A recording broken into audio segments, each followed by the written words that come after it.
Pemirsa, selamat berjumpa dalam Bincang Radio, persembahan dari Persatuan Radio Siaran Swasta Nasional Indonesia, PRSSNI Jawa Barat. Saya Ganang Parto yang menggawangi acara ini. Kali ini kita kedatangan tamu istimewa. Beliau adalah Fajar Supriyadi Sentosa. Siapa Pak Fajar ini? Ternyata beliau adalah Kepala Perwakilan Badan Kependudukan dan Keluarga Berencana Nasional BKKBN Jawa Barat. Assalamualaikum, apa kabar Pak Fajar? Alhamdulillah sehat walafiat. Kepada saya sapa kepada seluruh pendengar radio yang ada di Jawa Barat. Sehat senantiasa Pak? Alhamdulillah sehat selalu. Saya mengingat betul Bapak belum lama masuk ke Jawa Barat. Dan katanya ada ikatan hubungan yang luar biasa dengan Jawa Barat. Bisa diceritakan ini Pak Fajar?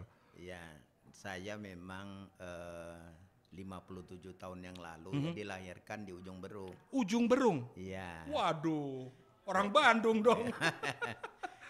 Jadi cuma umur 4 tahun saya pindah ke Bangka Belitung, khususnya Pangkal Pinang. Ya. Karena orang tua saya kan guru, jadi dulu beliau disekolahkan lagi di dulu kan IKIP Bandung ya. Ya, sekarang jadi sekarang UPI. menjadi UPI. Ya. Nah, jadi setelah selesai balik lagi bapaknya. Jadi saya dibawa lagi ke Bangka. Nah, sebenarnya bapak saya juga orang Tasik ya. No. Tapi lepatnya namanya Engkus Saprudin. Nah, udah tahu kan itu orang Jawa Barat kalau namanya Engkus. Tapi terdampar di Bangka Belitung. Ya karena zaman dulu kan kalau sekolah ini, apalagi sekolah guru kan pasti tenaganya kurang, nggak seperti sekarang. Kalau sekarang gurunya banyak, tempatnya juga susah. Kalau dulu kan pekerjaan yang mencari ibaratnya kan, jadilah ditempatkan di Pangkal Pinang, Bangka Belitung. Nah itu jadi orang tua dari sana, dari Tasik. Ya. Luar biasa. Rasanya gimana Pak? Setelah bertugas di Bangka Belitung sekian lama, hidup di sana, tahu-tahu setengah abad lebih harus pindah ke Jawa Barat. Ya, tapi karena ada ikatan batin ya. Jadi karena ada ikatan batin, kita itu kan karena orang tua itu dari Jawa Barat itu pasti terasa. Jadi kalau kita acara-acara saja misalnya ada kegiatan-kegiatan di Jawa Barat itu kita juga terasa bahwa kita pulang ke tanah air kita sebenarnya. Sampai menyebut tanah air segala ini. Karena terasa kan masih kecil-kecilnya di sawah-sawah, di pinggir, kemudian di pegunungan. Kan rumahnya ke Bukinan agak bukit juga kan di Ujung Berung itu agak naik kan, ke atas itu. Nah itulah jadi kita terasa sebenarnya. Tetapi Bapak masih bisa kene nyarios Sunda tuh. Tah iya tah. Abdi ge tuh bisa halus ya teh. Iya, udah hilang kayaknya nih. Tapi kalau dengar masih agak ngerti. Jadi memahami orang menggunakan percakapan bahasa Sunda. Masih. Tapi kembali Bapak untuk ikut terlibat tidak bisa. Ya, berusaha nanti biar berusaha dengan berat. Sedikit-sedikit.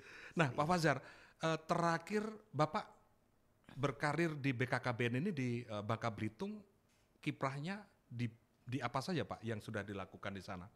Kalau di Bangka Belitung itu kan memang mulai dari awalnya sebagai penyuluh. Tahun berapa itu Pak? Tahun 93. Jadi tepatnya tanggal 1 Maret 1993 sebagai penyuluh, tenaga penyuluh KB. Keliling? Ya keliling, tapi ada wilayahnya. Walaupun keliling ada wilayahnya. Nah itu tenaga penyuluh itu selama 6 tahun. Nah, kemudian ditarik ke kota sebagai tenaga kepegawaian. Setelah terbentuk Provinsi Bangka Belitung, ditarik ke Provinsi Bangka Belitung. Nah, karirnya mulai dari ada ini ya namanya, kalau eselon 4-nya itu Kasubag perlengkapan perbekalan mengenai megang alkon lah ibaratnya gitu. Alkon gudang. Nah, kira-kira kepala gudang lah. Nah, itu kemudian 2 tahun, kemudian 3 tahun di perencanaan. Sudah di perencanaan, jadi sekretarisnya itu lama. sampai 9 tahun sekretarisnya. Kemudian dari itu kepala bidang di keluarga sejahtera, pembangunan keluarga, pemberdayaan keluarga. Ya. Kemudian di Adpin, advokasi penggerakan.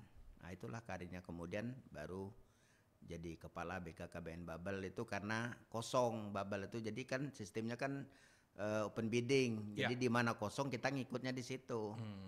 Jadi kebetulan di sananya kosong, kita ikut ke sana. Kebetulan dapat pula kan. Alhamdulillah. Itu selama 3 tahun 3 bulan. Menjabat sebagai kepala perwakilannya. BKKBN Provinsi Bangka Belitung. Iya. Tentu pasti ada perbedaan ya dengan provinsi kepulauan dengan Jawa Barat yang penduduknya terbanyak se-Indonesia. Tapi itu nanti kita bicarakannya, Pak. Ada yang lebih penting dari itu, Pak. Apa? Kami dengar Bapak ini mantan petinju, ini bener atau gimana? Loh, apa hubungannya penyuluh KB yang biasa ke lapangan yang tentu mungkin menjelaskan ya. Pemirsa tentu tahu ya, namanya penyuluh KB kan datang ke ibu-ibu, datang ke remaja putri, ke bapak-bapak, datang ke RT, ke RW, ke kelurahan, ke desa. Orangnya biasanya somea, lemah lembut. Ini katanya petinju. Ini cerita apa lagi, Pak? Jadi saya Tapi ini benar. benar. Gimana kisahnya, Pak? Jadi saya ini kan olahraga, hobi olahraga. Jadi di SD itu saya ikut lomba lari. Mulai dari kelas 3 SD ikut lomba lari. Nah, setelah itu memang belum dapat waktu itu juaranya kan. Nah, setelah udah kelas 6 masuk SMP baru saya bisa dapat juara. Juara lari satu pertama lari 800 meter. Nah, kemudian lari maraton saya juara 1 maratonnya itu. Nah, sudah itu saya pikir-pikir, saya ini belum terkenal, saya ingin terkenal sebenarnya. Ada niat begitu zaman kecil itu juga. Ya, jadi supaya terkenal gimana caranya itu kan main bulu tangkis. Ya. Ternyata tidak bisa berkembang, cuman juara di sekolah doang. Nggak ke kecamatan juga. Nggak kecamatan nggak dapat, cuman di SMP. Oke. Itu nggak bisa. Akhirnya apalagi, udah gini aja. Saya lihat waktu itu kan ada petinju Indonesia yang lagi terkenal Thomas Americo. Oke. Wah ini kayaknya saya bisa jadi juara dunia kalau ngikut ini. Umur berapa itu Pak Bapak bercita-cita begitu? Sekitar 13 SMP tahun ya? SMP ya. Oke, SMP kelas 1 kelas 2. Iya, 13 tahun. Sudah itu saya masuk tinju ceritanya tuh. Ini beneran nyari sasana tinju? Iya, ada sasananya. Klub tinju? Iya, didatangi oleh Bapak? Iya. Bukan ece-ece ya? Beneran? Bukan, beneran. Karena kan di sana cuman ada satu sasana tinju yang milik PT Timah. Ada fasilitasnya? Iya, ada fasilitasnya lengkap di sana. Di sanalah saya menempa pelatihan. Dan memang saya teringat kalau mau jadi juara dunia itu dia harus memang lebih latihannya itu. Makanya setiap hari saya harus berlari mengelilingi lapangan bola yang kurang lebih yang di luar itu 600 meter ininya. Jadi saya harus minimal 40 keliling jadi 30 kilo setiap pagi. Kemudian saya harus push up itu harus 200 kali setiap kali push up tidak berhenti itu. Sebentar, ini masih dalam rangka pelajar Bapak? Belajar. Bukan, maksudnya kan waktu itu masih sekolah itu? Masih sekolah.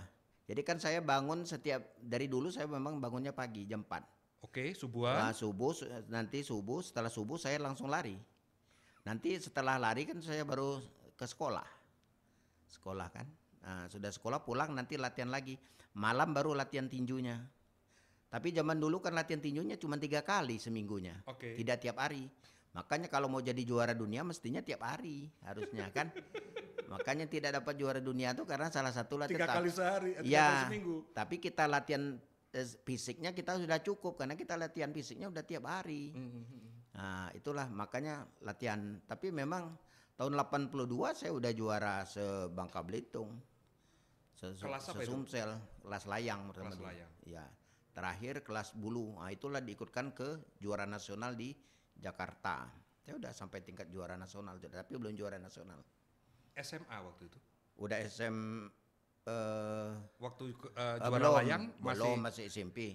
Juara SMP sudah juara layang? Ya, sudah. Dan saya ke Jakarta juga masih SMP. Bukan SMA. Dasar masih muda. Iya. terhentinya kapan itu? Akhirnya cita-cita menjadi petinju profesional. Eh, Lah ini penting nih. Ya terhentinya kan begini, ternyata tidak seperti sekarang ya. Penghargaan terhadap olahragawan itu jauh dulu, itu hampir nggak dihargai. Kita lihat seperti teman-teman kita ya Lispika apa juga nggak, baru sekarang kan baru diperhatikan olahragawan Ya. semuanya kan. Nah, jadi kata orang tua mau kuliah apa mau tinju, Ditantang begitu. gitu ya. Pilihan Bapak? Wah, udah sekolah aja. Kalah juga. Jadi akhirnya berangkat ke Jogja. Kuliah. Kuliah, itu ceritanya tuh. Pupus harapan untuk menjadi petinju atau waktu di Jogja pun tidak kepikiran pengen lagi? Ada latihannya, masih latihan, tapi kan harus dimakan gizinya kan banyak, Pak. Kalau olahragawan ini. Sementara kos-kosan, Kos-kosan. mahasiswa jauh. Mahasiswa jauh. Ini dari mana gizi didapat? Ya, uangnya lambat kan sebulan sekali. Kirimannya. Ya, dulu pakai ini kan, Wesel pakai Pos. Wesel Pos. Kalau sekarang banking kan, Ya. banking keluar langsung. Oke, Pak Fazer, simpan ceritanya, nanti kita akan lanjutkan kembali sesaat lagi. Pemirsa, Bincang Radio bersama saya Ganang Parto dan tamu istimewa saya Fazer Supriyadi Sentosa akan kita lanjutkan sesaat lagi.